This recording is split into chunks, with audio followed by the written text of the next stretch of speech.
Hello, welcome to the Opal shop. You have a little parcel with a couple of Boulder Opals. The rule is set is in millimeters and the stone has been wetted so you can see the natural colours.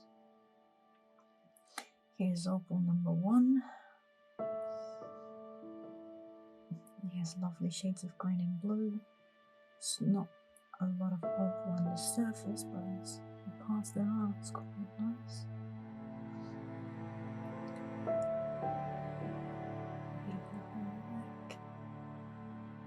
Back has been, as you can see, this piece as well as the other has been already reshaped.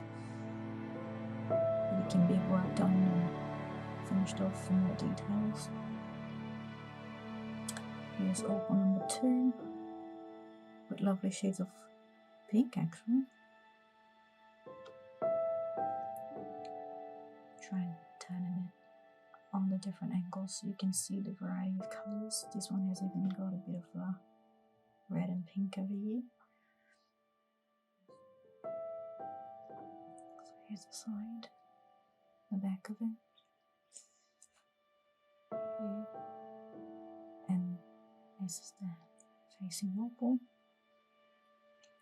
This can definitely be recut and reshaped and repurposed. Knife handles, jewellery, got a variety of options. And here it is, a parcel of 2 Boulder Opals, and that's it. So, thank you, have a good one.